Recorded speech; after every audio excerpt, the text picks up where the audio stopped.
Olá, começa agora mais um programa Autores e Obras, produzido pela TV São Marcos.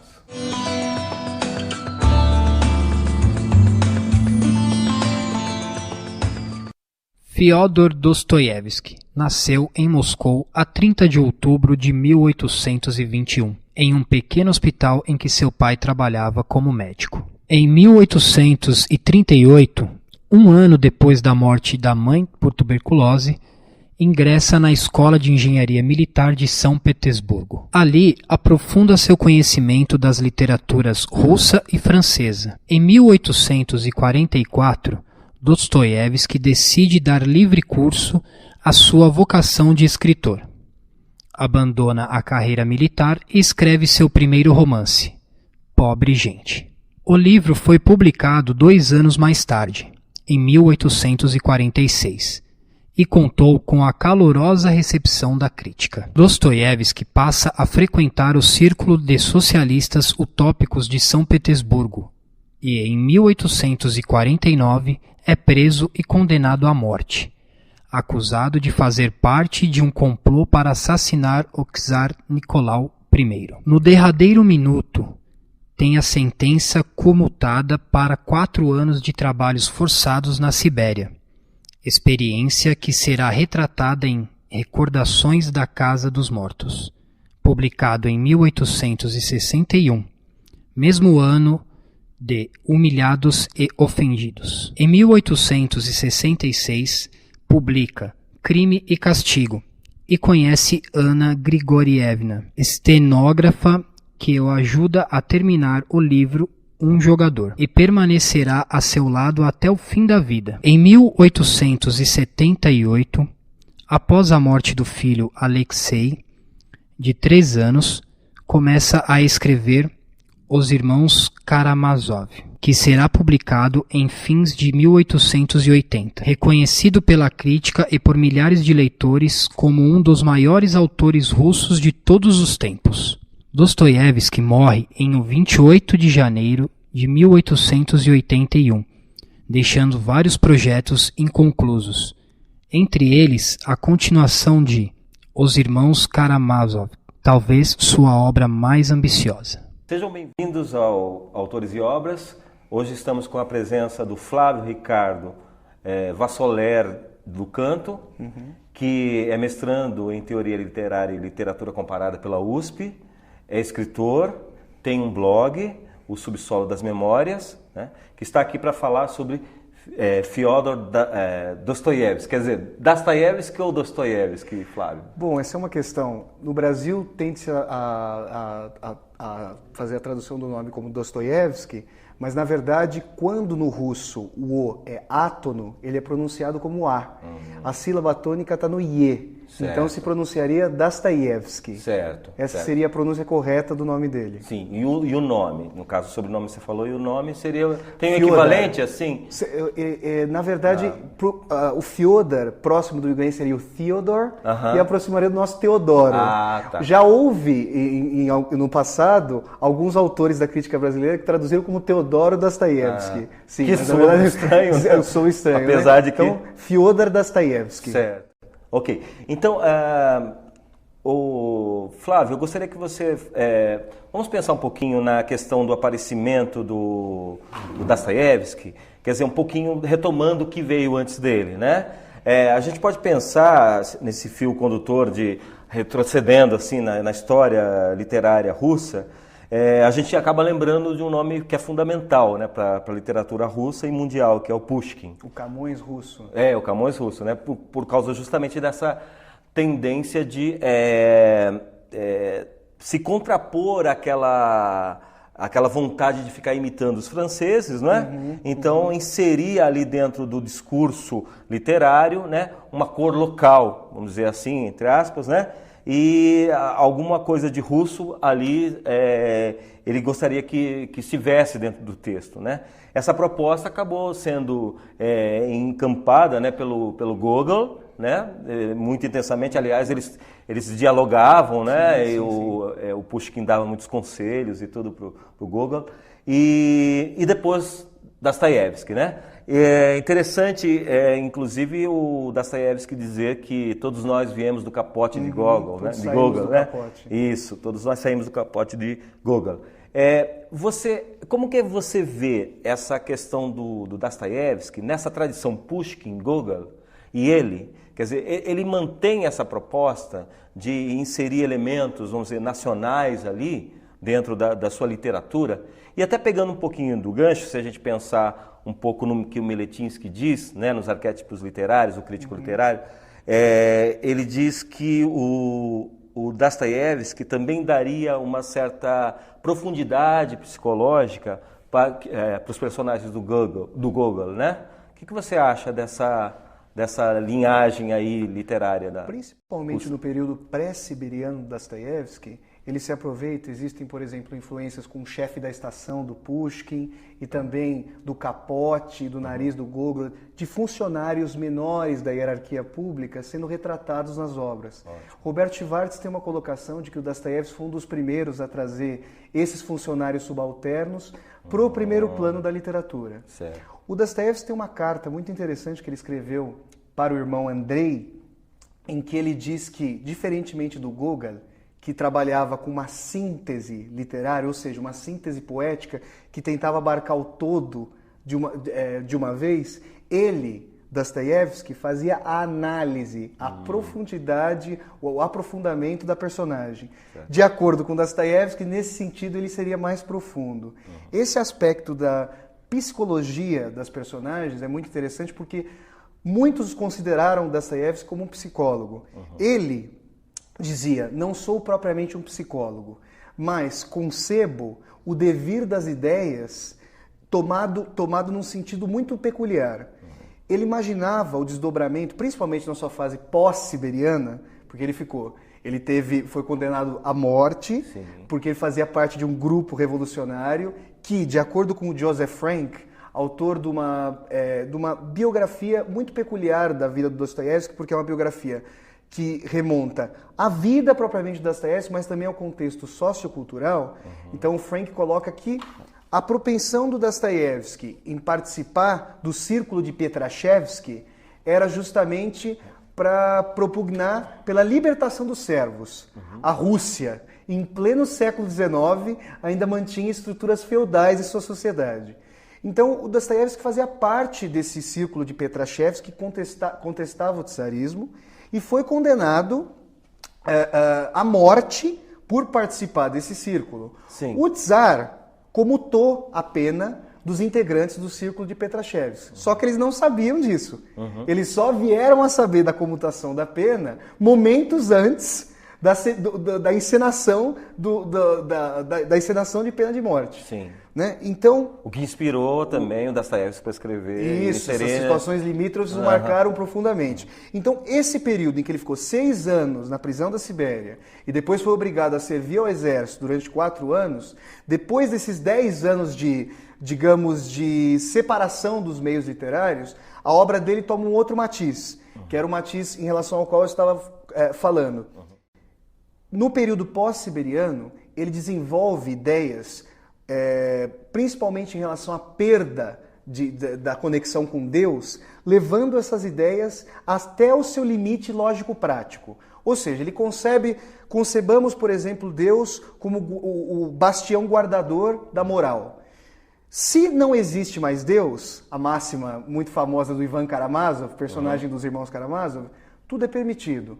Nesse sentido, uma personagem como Raskolnikov, do Crime e Castigo, concebe: não havendo mais Deus e querendo ser um transformador social, devo me livrar desse bastião moral arcaico e, para isso, concebo um ato que não se concebe apenas logicamente. Esse desdobrar limítrofe da ideia vai até o ponto de que a ideia se expressa em fato. O fato, nós sabemos, que o Raskolnikov trará à tona, é justamente o assassínio de uma velha usurária, que não tem utilidade para o mundo. Então, esse seria um desdobramento lógico-prático de uma concepção, de pensamento de uma ideia, de esboroamento da moral, que conduzida pela poética de Dostoiévski, pode levar ao assassínio. Certo. Pela prisma do Raskolnikov. Uhum. Bom, então essa questão da complexidade psicológica, né, que então sim, ele é herdeiro do Gogol, mas aí tem essa questão da profundidade, né? Aliás, mencionado inclusive, o Dostoiévski é arrolado numa lista, né, feita pelo Antônio Cândido, no texto, um ensaio dele chamado O Personagem no Romance. Enfim, ele diz que Dostoiévski, junto com Freud, Marx, né, Emily Brontë, né, Machado de Assis, no século XIX, queriam mostrar o quão complexa é a mente humana. Né? Então, realmente essas tensões, essas brigas internas, as elucubrações. Né? O Raskolnikov, ele pensa muito, né? O Raskolnikov, se nós formos remontar a origem etimológica do nome de Raskolnikov, Raskol, em russo, se remete à cisão. Certo. Ou seja, o Raskolnikov menciona, eu, em termos de fato, consegui romper com essa moralidade do não matarás, mas não consegui me transformar num legislador. E a figura inequívoca para a influência do Raskolnikov é o Napoleão. Sim.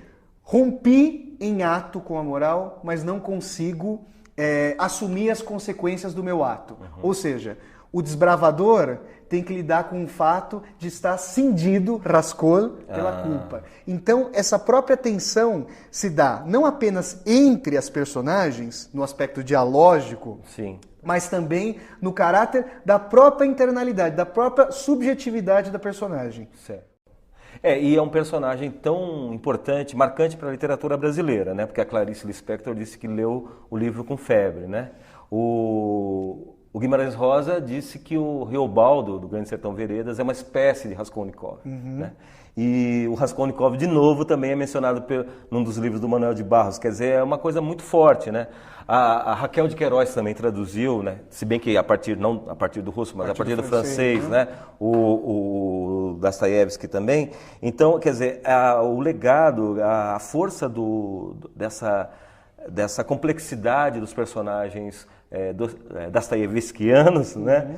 Influencia muito também a literatura brasileira. Quer dizer, há pontos em comum na cultura brasileira e cultura russa. Dois países periféricos, tendo modelos da literatura central, da literatura, da cultura e do desenvolvimento econômico, né? Mais ou menos aquilo que o Marshall Berman diz lá no Tudo que é Sólido desmancha no ar, né? Quer dizer, tem um modelo francês, né? E aí a África, a Rússia, o Brasil tentando imitar aquele modelo, mas, né, com os problemas. Retratando as ideias centrais. Exatamente. Né? Trazendo a própria coloração periférica para essas ideias centrais. Exatamente. Então aí ganha uma força também, sim, né? Interessante, sim. né? Então, a questão ainda do crime e castigo, vamos conversar um pouquinho só, não muito porque temos um pouquinho só de tempo. O texto é polifônico, ou seja, a questão é evidente a presença de muitas vozes ali, né? Quer dizer, o próprio Raskolnikov, como você diz, que essa ideia de cisão, ele mesmo briga consigo. A dialogia está inserida na já própria nele mesmo, o próprio personagem, sim, sem precisar de outro, né? Sim. Ele mesmo já tem as brigas, né? Na verdade, quando o eu se constitui, o eu também é um outro para si mesmo. Certo. O Raskolnikov não coincide consigo mesmo pela própria etimologia do nome. Interessante, né? Então, existe essa polifonia e foi largamente explorada, quer dizer, na verdade é uma grande revolução na crítica a do Bakhtin por perceber isso, né? Dentro do texto também há várias vozes, a voz da Sônia, por exemplo, né? Que vai ter um embate com o que o Raskolnikov pensava primeiramente e tudo. Quer dizer, o texto ele tem uma polifonia interna, né? Mas o texto também tem uma polifonia externa, né? O Crime e Castigo, porque houve vários tipos de leituras, várias vozes apareceram entendendo a obra de maneiras diferentes, não é? Distinta. Então, nós vamos fazer o seguinte, Flávio, nós vamos deixar isso para o segundo bloco, tá certo? Aí você vai falar sobre essa recepção do Crime e Castigo. Autores e Obras volta daqui a pouco.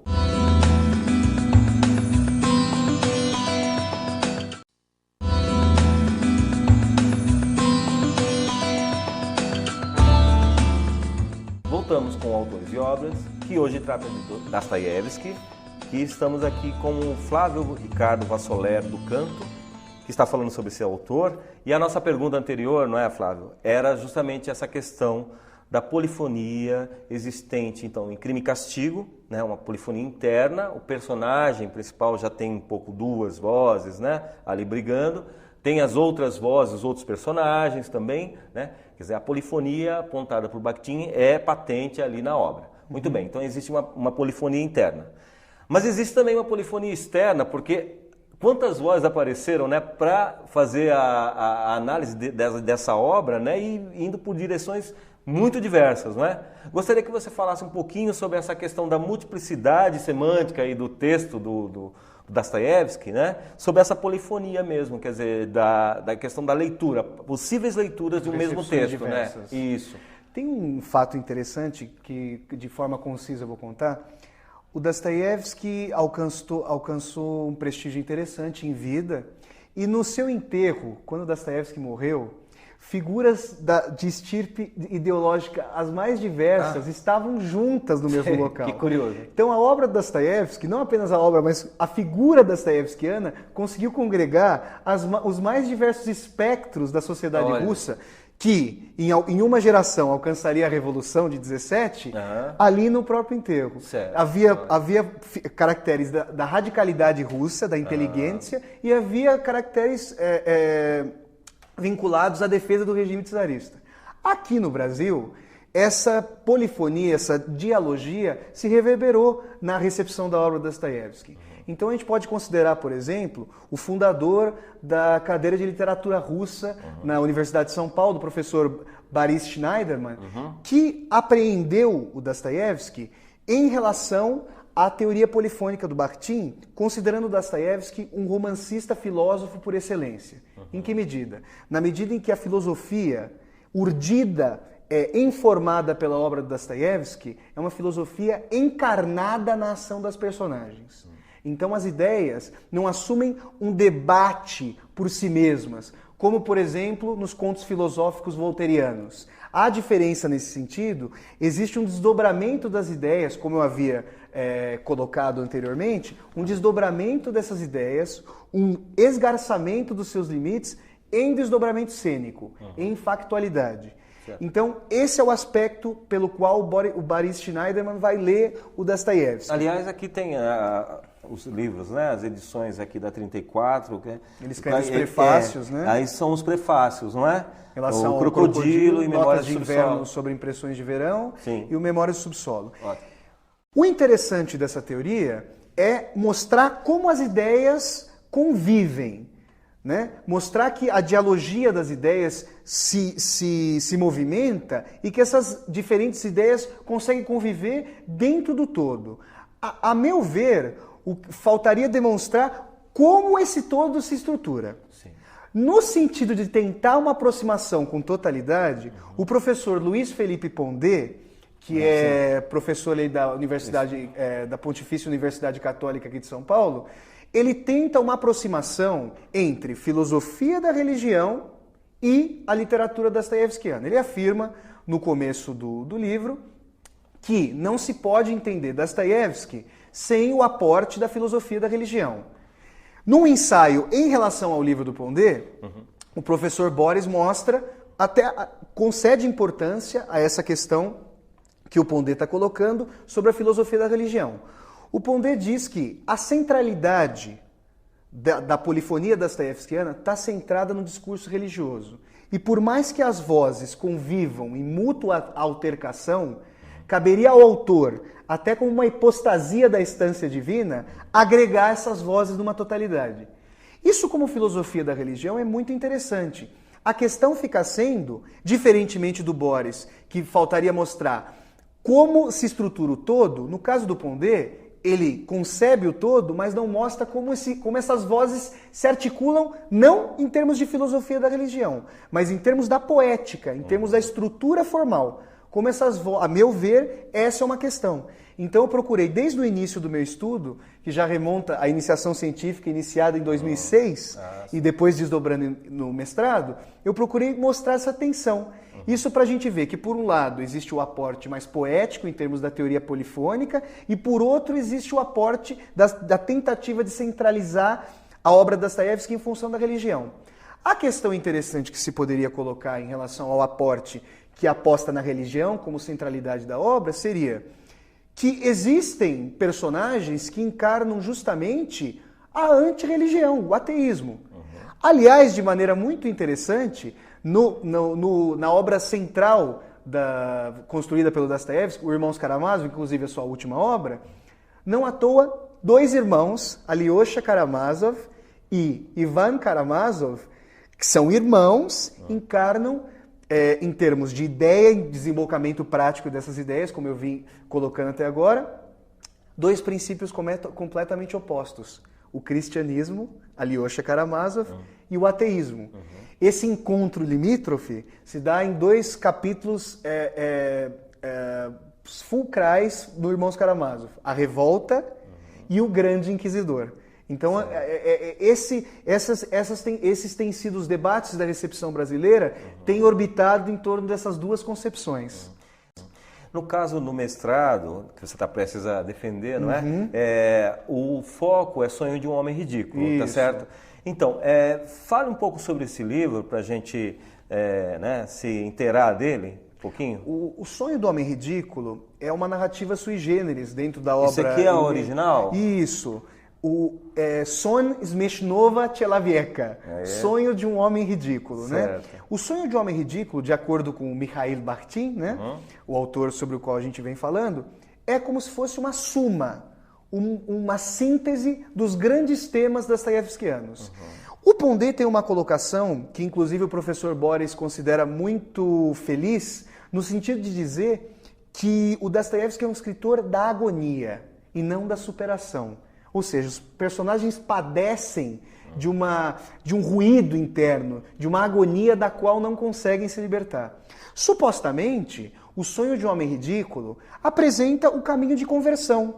O Dostoiévski colocava o Sonho de um Homem Ridículo como uma possibilidade de ser um Cândido russo, ou seja, o Cândido voltairiano, que se decepciona, mas o prisma russo faria com que o Homem Ridículo voltasse a uma raiz cristã. Isso no plano da conversão, ou seja... A história se inicia com uma personagem completamente indiferente, se ravnou, tudo me é indiferente, e depois, pelo trajeto que beira o suicídio, ele conseguiria, num sonho que retrabalharia o Éden perdido, chegar à verdade.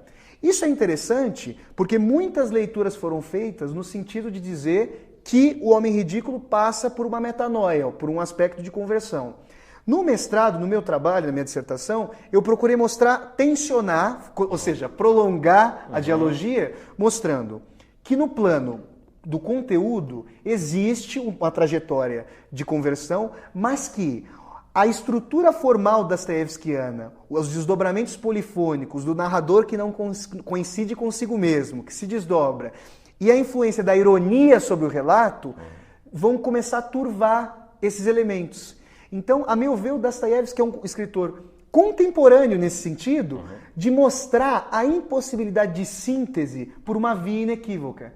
Por mais que se fale do trajeto de conversão do homem ridículo, há sempre um plano de fundo que solapa esse mecanismo de conversão, de primeiro plano.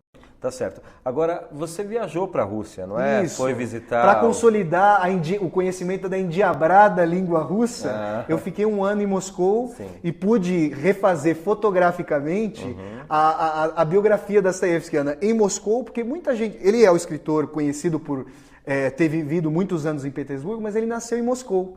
Então eu pude visitar a casa onde ele nasceu em Moscou, as trajetórias, e fui também até Petersburgo, São Petersburgo. E essas fotos estão disponíveis no seu blog? Sim, no Subsolo das Memórias. Pode dar o endereço? Posso dar o endereço? Então, pessoal, eu convido todos vocês a acessarem a minha página, o meu blog, onde eu posto trabalhos fotonarrativos e também trabalhos da minha lavra literária, é o www.subsolodasmemorias.blogspot.com. Então ali tem um link, se eu não me engano, em novembro do ano passado, em 2009, a pessoa acessa ali, tem uma fotobiografia do Dostoiévski, em que eu mostro todos esses momentos da trajetória, desde Moscou, passando pela Academia de Engenharia em São Petersburgo, a Praça dos Pioneiros, onde a encenação da pena de morte foi feita, as casas onde ele morou, sempre fugindo dos credores por conta das dívidas, e o museu dívidas final... com jogo, né? Sim, com jogo e tudo mais, e o museu final onde ele morou. Ele escreveu Irmãos Karamazov. Certo. Então, Você tem participado de eventos, né, palestras sobre o Dostoiévski. Esse ano tem alguma coisa programada? Isso, ano passado eu já dei um curso a respeito do Sonho do Homem Ridículo, o realismo fantástico de Fyodor Dostoiévski no Sonho de Homem Ridículo, na Casa das Rosas. Agora no bimestre outubro-novembro eu vou dar um segundo curso sobre Memórias do Subsolo, certo. que vai ser inclusive o tema do meu doutorado, esse né? daqui, né? E ano que vem vai ser um ano muito importante, muito especial aqui para os Dostoiévskianos em geral, porque o Dostoiévski viveu de 1821 a 1861. Então, ano que vem fará 190 anos do nascimento do Dostoiévski e 130 anos da morte do escritor. Certo. Então, a gente está preparando na Casa das Rosas, durante o mês de abril, um mês em homenagem ao Dostoiévski, Fyodor Dostoiévski, Aurora e Crepúsculo, em que a gente vai tentar retratar esse multifacetamento dostoiévskiano, vendo as adaptações cinematográficas para as obras, tentando trazer alguns atores, algumas companhias de teatro brasileiras que vêm adaptando as obras de Dostoiévski, trazer também mesas de debate que tentem representar essa complexidade e polifonias das discussões. Então vai ser um mês muito especial ali na Casa das Rosas, abril do ano que vem. Então agradecemos a presença do Flávio, né? Eu agradeço o convite, muito obrigado. Obrigado. Agradecemos a sua companhia e até o próximo Autores e Obras.